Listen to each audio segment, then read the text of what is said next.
El lenguaje, nos dice Noam Chomsky, va más allá de las palabras. Es una cultura, una tradición, lo que aglutina a una comunidad. Es toda una historia comunitaria. Sin lengua no hay sociedad. La lengua es como un archivo o un sitio arqueológico. Historiadores, lingüistas, antropólogos y filólogos pueden encontrar ahí las huellas de las distintas culturas y sociedades que las hablaron. Para Lacan, la estructura de nuestra psique funciona como una lengua y las palabras con las que soñamos o que decimos sin darnos cuenta enuncian los mensajes cifrados de nuestro inconsciente. Además de la lengua existen otros sistemas, los lenguajes, que nos ayudan a comunicarnos de manera alternativa y quizá más sutil, como la música, codificada en notas y representada en partituras, o como la expresión gestual que compartimos con los primates y conservamos en nuestros genes desde tiempos inmemoriales. Por eso, en la revista de la Universidad de México, abordamos no únicamente los lenguajes de los humanos, sino también de los otros seres que pueblan el planeta, como las abejas y las plantas. Usar un lenguaje implica una serie de consecuencias. Requiere pericia y responsabilidad. Los lenguajes son instrumentos de poder. Quien los posee aumenta su campo de acción y a la vez adquirir nuevos lenguajes vuelve más preciso y poderoso nuestro pensamiento. Enunciar, ya sea con palabras o de otras maneras, equivale a crear el mundo, a darle una forma a la realidad. Muy buenas noches, bienvenidos al programa de la revista. Hoy vamos a hablar de la violencia en el lenguaje. Para ello nos acompaña la doctora Miriam Gerade, profesora del Colegio de Filosofía de la Facultad de Filosofía y Letras de la UNAM. Muy bienvenida, Miriam. Gracias por la invitación, muy contenta de estar aquí. Oye, pues nosotros en acogerte para que nos pongas en claro algunas cosas. Por ejemplo, ¿cómo es que algo tan poco físico, tan incorpóreo como el lenguaje, con lo que estamos tú y yo ahorita dialogando, puede convertirse en un arma que daña? Es una muy buena pregunta. Ya hay gente que no acepta, ¿no?, el término de violencia en el lenguaje, pensando que la violencia siempre implica daño físico. Sin embargo, hay muchas acepciones de violencia, no siempre hay violencia física, se puede hablar de violencia psicológica, de violencia moral, pero además también hay teorías que dicen que el lenguaje nos relaciona con nuestro cuerpo. El lenguaje podría parecer algo inmaterial, pero nuestra relación con nuestro cuerpo también está mediada por el lenguaje. Entonces, la violencia en el lenguaje es algo que todos nosotros hemos experimentado, y es cuando algo que te dicen te puede herir. Eso en un término mucho más de vida cotidiana, de algo que hemos experimentado, pero también el lenguaje que puede mantener a ciertos grupos marginalizados o oprimidos, ¿no? Y ese es un lenguaje que también genera violencia, como los prejuicios, por ejemplo. Hablaste primero como de insultos, lenguaje hiriente. Uh-huh. En ese sentido pienso mucho en el violentómetro, gráfica que ayuda a detectar la violencia doméstica, en el que siempre se empieza. Estos violentómetros empiezan con el insulto, empiezan con la broma hiriente, ¿no? Y escalonan, ¿no? Uh-huh. Se va escalonando hasta el asesinato generalmente de la mujer o de la persona. ¿Estarías tú de acuerdo en esta gradación? Es decir, en el hecho de que hay menos violencia en las palabras y se va escalonando hasta un acto de asesinato, lo más violento que puede haber contra una persona físicamente, ¿o cuál es la relación de la violencia en el lenguaje y la violencia física? Bueno, ese ejemplo me parece muy interesante, diciendo la violencia puede empezar con el lenguaje y terminar en un asesinato, pero el lenguaje es violencia y no es una violencia menor. Inclusive hay un término de un filósofo español, José Medina, que habla de muerte hermenéutica, es decir, cierto lenguaje opresivo que impide que la gente pueda poner en palabras su experiencia y lo lleve incluso a un silencio total, a una incapacidad para comunicar y para expresarse.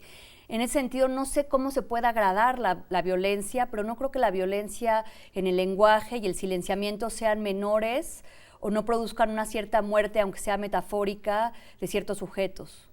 Cuando hablas de este silencio hermenéutico o de este silencio, ¿cómo opera esto? Digamos, un ejemplo más concreto, ¿cómo a qué se podría referir? Pues hay muchas posibilidades. Una es un silenciamiento activo, es decir, cuando callas a la gente. La otra es hacerlo sentir que lo que dicen es ininteligible, que no se entiende, que no sabes lo que están diciendo, pero eso, si se repite, lleva a alguien a una imposibilidad de expresarse. Y la otra es lo que en filosofía llaman ignorancia perniciosa, ¿no? Que es cuando no reconoces, ¿no?, que hay ciertas diferencias, que hay jerarquías, que hay opresión, y entonces no tomas en cuenta esa realidad y lo ignoras.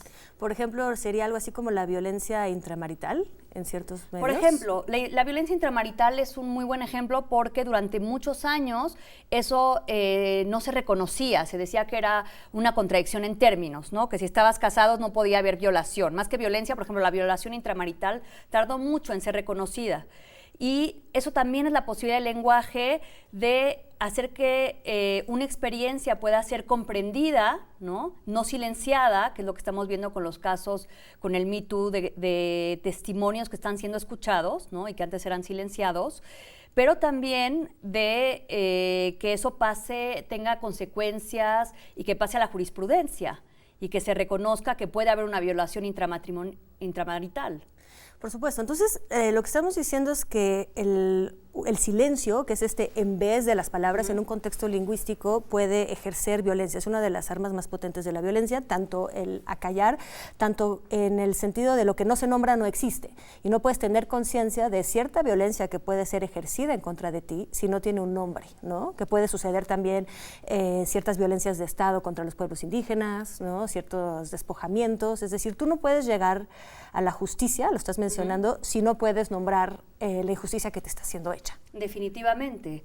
Y hay muchos ejemplos de eso, ¿no? Que pueden ser también desde ejemplos muy particulares, ¿no? Como alguien que no conoce el término de depresión postparto y que una mujer que se pueda sentir muy culpable, ¿no?, de sentirse triste cuando tiene un bebé, la gente la va a culpabilizar, le va a decir, oye, pero deberías de sentirte feliz, ¿no? Y de repente alguien le dice, oye, es una depresión postparto. Entonces eso de alguna manera ilumina su experiencia, ¿no? La hace entender mejor. Pero también hay ahí algo doble, porque el lenguaje, la nominación también puede ser violenta. También hay nombres que son opresivos. De hecho, en inglés, una manera de referirse a insultar o decir insultar es calling names, como ponerte nombres o llamar nombres, ¿no? Entonces, los nombres, los apelativos también pueden ser opresivos. Por ejemplo, pensemos, no sé, ¿qué tipo de apelativo podría ser opresivo en el contexto mexicano? ¿Fifí?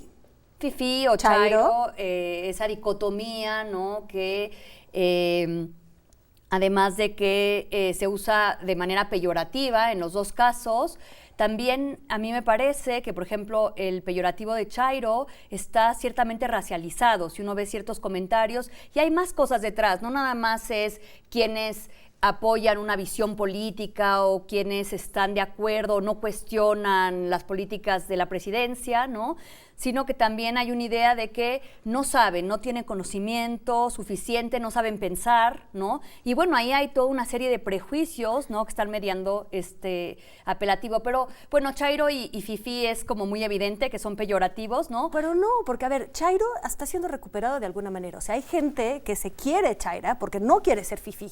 Digo, cierto, en como separación social de quién está de un bando y quién está del otro, y definitivamente racial. Pero hay blancos que quieren ser, ¿no?, fifí, chairos, ¿no?, y otros que quieren pertenecer al bando fifí, ¿no? Y uno lo reivindica. Hay manera, ¿no?, de recuperar ciertas palabras. Claro, uno puede reivindicar los términos, recuperarlos y decir, no, yo prefiero ser chairo, yo prefiero tener un pensamiento de izquierda, ¿no? Esa es una manera que tenemos siempre de reapropiarnos de términos que eran utilizados de manera peyorativa.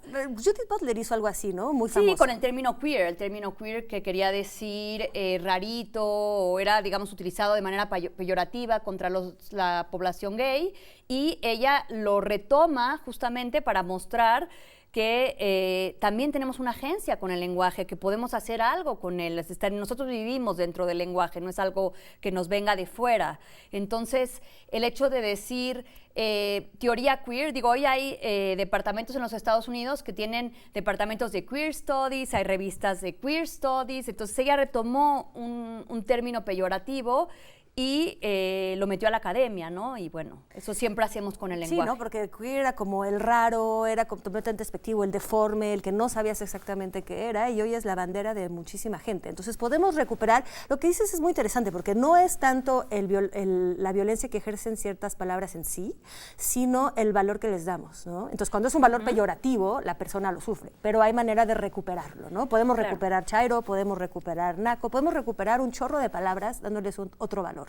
Sí, cuando trabajamos violencia en el lenguaje siempre estamos trabajando con contextos, o sea, porque si no sería muy fácil decir, hagamos una lista de palabras peyorativas o de palabras violentas y las prohibimos, pero no, o sea, de hecho las palabras no tienen esa carga. Lo importante es, tiene una carga histórica. Eso es lo que interesa, ver cómo funcionan dentro de un contexto a partir de un discurso. Y en México tenemos muchos ejemplos, ¿no? Ahora, hay ejemplos de palabras que no parecerían peyorativas, como los eufemismos, pero lo son. Y son violentas porque encubren una realidad. A ver, ¿cómo qué eufemismo? ¿Qué es un eufemismo? Un eufemismo es, por ejemplo, cuando dices, es una familia humilde, ¿no? Para no decir que viven en una condición de pobreza, ¿no? Y entonces de alguna manera tapas esa realidad, pero también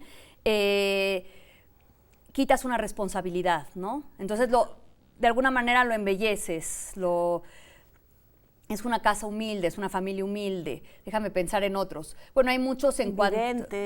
Invidente, por ejemplo, claro, en vez... Y ahí sí hay una reapropiación y una defensa, ¿no? Yo tengo amigos que dicen, no soy invidente, soy ciego, ¿no? Claro, porque ¿por qué ciego va a ser considerado despectivo? Si ellos son ciegos, es una reapropiación de la palabra ciego.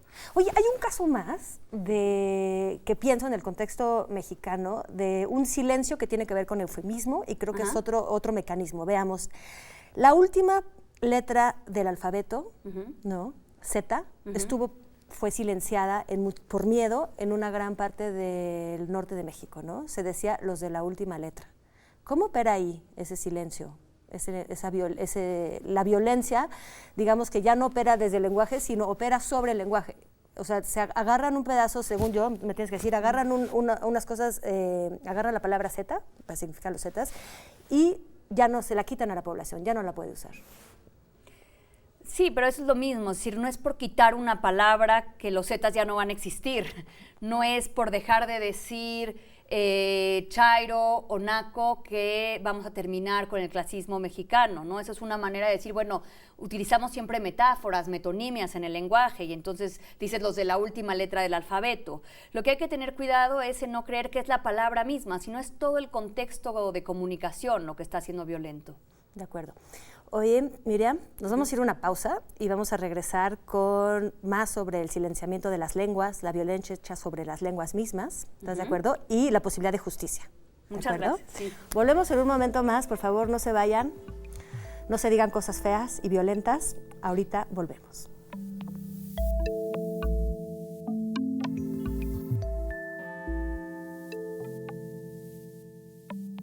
Estamos de vuelta con Miriam Gerade, hablando de la violencia en el lenguaje. Hasta ahorita estábamos viendo muchos ejemplos de cómo el lenguaje mismo puede ser usado violentamente contra individuos, contra pueblos, ¿no? Contra grupos sociales. Contra grupos sociales. Vimos también cómo puede operar el silencio. Y estábamos también hablando ahorita en el corte de Toni Morrison, ¿no? Esta gran escritora que de hecho falleció muy, muy recientemente. Ella cuando dio su discurso para el premio Nobel, habla de unos niños que llegan con el lenguaje como un pájaro, o sea, hace una metáfora de un pájaro muerto entre manos de unos niños, ¿no? Un pájaro muerto o no muerto, no sabemos en qué estado está. Entonces, ella lo que señala, y me gustaría saber tu opinión, es la posibilidad no solo que el lenguaje ejerza violencia, o sea, que lo usemos para ejercer violencia, sino que nosotros ejerzamos violencia sobre el lenguaje, al punto de silenciarlo, asfixiarlo, matarlo. Sí, justo la semana que murió Toni Morrison decidí hacerle un homenaje en mis cursos de la Facultad de Filosofía y Letras y traer esta locución al premio Nobel, en donde ella utiliza esta metáfora de una anciana sabia, que en realidad es la metáfora de una escritora, o puede ser ella misma, ¿no? Y llegan unos niños en tono burlón a decirle, este pájaro que tengo en mis manos está vivo o muerto. Y ella dice, no lo sé, pero está en tus manos. Entonces, una manera para ella decir, el lenguaje puede morir, ¿no? Pero está en tus manos. Es decir, tenemos una responsabilidad con el lenguaje. Y ella ahí le da un papel importante a los escritores, ¿no? Los escritores también tienen una posibilidad de abrir el lenguaje a nuevas posibilidades de expresión, a salirse de ciertos discursos ideológicos. Entonces es bien interesante cómo ella le da a los escritores, ¿no? A la literatura, un papel importante para el lenguaje. Y sí, hay muchas maneras de matar al lenguaje, por decirlo así. Claro que es una metáfora, ¿no? Por un lado, sabemos que discursos muy ideologizados empobrecen al lenguaje. Por otro lado, también puede ser a las lenguas mismas, ¿no? Cuando no hay un reconocimiento de la riqueza de ciertas lenguas, o cuando un proyecto nacional, como lo hubo en México, pero también en Francia, estoy pensando, bueno, en Francia, en Alemania, lo que hace es no reconocer la diversidad lingüística y hacer un proyecto nacional a través de la escuela en donde se impone la lengua nacional. Y muchas veces se castiga, como fue en la época de Franco, hablar en catalán o hablar en vasco. Sí, como aquí en México se ha castigado sistemáticamente el uso de las lenguas indígenas, al punto que los mismos hablantes, hasta hace poco y sigue en curso, se reprimen el continuar usando este tipo de lengua. Claro, y ahí también ves la fuerza de las palabras, ¿no? Hay gente que sigue diciendo dialectos indígenas, ¿no? El náhuatl no es un dialecto, es una lengua con estructura compleja, ¿no? Pero bueno, ahí también ves la manera en que puede ser peyorativo, ¿no? Como estas no son lenguas, no tienen ese estatuto, son dialectos. Es una gran violencia ejercida contra los pueblos que usan estas lenguas, ¿no? Porque sí, claro, les atacan su ser, en la manera en que ven el mundo y lo expresan. O sea, sí, es como tratar de desaparecerlos, en cierto modo. Sí, y en su momento fue una violencia ejercida por la escuela, ¿no? Te prohibían hablar en esa lengua, te castigaban si hablabas en náhuatl o en tzotzil, o hay también una burla constante a la gente que tiene como lengua materna una lengua indígena y aprende el español, ¿no? Pienso en este personaje de la India María, ¿no? Claro. Que es un poco hacer un arremedo de alguien que tiene que no tiene como lengua materna el español y tiene un acento. Entonces, bueno, claro que ahí, y eso, bueno, en la televisión, ¿no? Es decir, como una burla, ¿no? Que sale en la televisión. Sí, ahora que mencionas lo de las lenguas indígenas, definitivamente me doy cuenta que son muchas violencias ejercidas. Y una más que no hemos mencionado es la exclusión. Si tú no hablas la lengua dominante en el que está dada la escuela, en el que está dada la información y en el que está dada la educación superior, estás excluido. Claro. ¿No? Que es quizás la violencia más fuerte que puedes ejercer, ¿no? Cortar el futuro. Sí, o que muchas veces en tribunales no haya un traductor, no haya en las formas, inclusive en poblaciones donde hay muchos hablantes de náhuatl o muchos hablantes de otras lenguas, no haya esas formas, ¿no? Que hay que llenar bilingües, por ejemplo. Y esos pues son políticas de Estado, de reconocimiento. Y ahora que mencionas la justicia, justamente que te quería preguntar, ¿cómo se vincula la violencia en el lenguaje con la posibilidad de justicia? En el sentido que algo que deja tan poca huella como una violencia lingüística, ya sea de acallamiento, ya sea de insulto, y la de insulto creo que es de las más tipificadas, pero en las violencias de no escuchar, de acallar, de no reconocer una lengua, ¿qué tan difícil es hacer justicia ante estos actos? Sí, es complicado si nos estamos refiriendo a una justicia en el sentido del derecho y de lo penal, pero puede haber una mayor conciencia social y yo creo que lo que es importante siempre es pensar en extender nuestros marcos de reconocimiento, ¿no? Reconocimiento a las lenguas y a los pueblos indígenas, reconocimiento de las mujeres, reconocimiento de que hay una misoginia estructural que está también en el lenguaje y que es la manera en la que se hacen ciertos juicios, ¿no? Porque el lenguaje también está muy relacionada con nuestro pensamiento y la manera, o más bien no hay pensamiento sin lenguaje, o no lo hemos probado. No sé, reacciones que uno escucha, ¿no? Como diciendo, si hay casos, ¿no? Cuando fue el Me Too de acoso, seguramente están mintiendo, ¿no? O se están queriendo aprovechar, ¿no? Siempre hay una desconfianza, ¿no? Claro, y eso de la también. palabra dada, porque la verdad es que los juicios se siguen haciendo con lo que dijo una persona y lo que dijo la otra, ¿no? Para decidir quién es el que está con la verdad. ¿Quién Sí, es el bueno, que ahí es trae muy la difícil verdad? también, digamos, por cómo se hace una concepción de qué pruebas puedes tener. Y eso también hay en la violencia del lenguaje. No tenemos pruebas, ¿no?, de cómo el lenguaje nos daña moralmente, ¿no? O cómo ciertos juegos de lenguaje opresivo pueden marginalizar a una población o pueden marginalizar a una persona. Y eso ha sido muy difícil de probar. En estas teorías que tuvieron mucho auge en los Estados Unidos fue porque en Estados Unidos siempre se defendía la libertad de expresión, ¿no?, de la primera enmienda, diciendo, bueno, cada quien puede decir lo que quiera, hay libertad de expresión. Y entonces empezó a haber un movimiento de teóricos, juristas, también filósofas como Judith Butler, feministas, diciendo, no, el lenguaje también es acto, ¿no?, tomando la teoría de los actos de habla. Entonces el lenguaje tiene efectos en los auditores, ¿no? Es algo que ya viene desde Aristóteles, esa idea.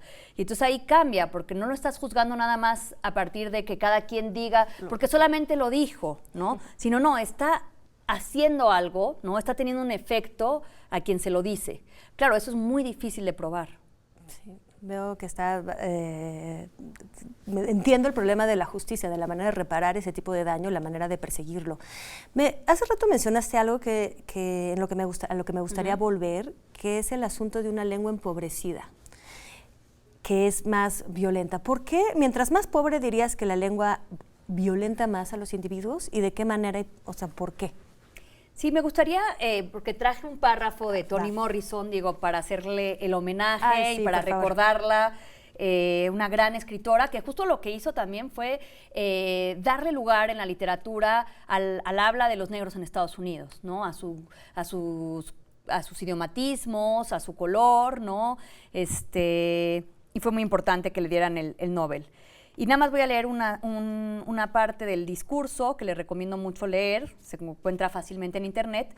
Dice, este saqueo sistemático del lenguaje puede reconocerse en la tendencia de sus hablantes a renunciar a sus propiedades de matiz, complejidad y alumbramiento, a cambio de la amenaza y la subyugación.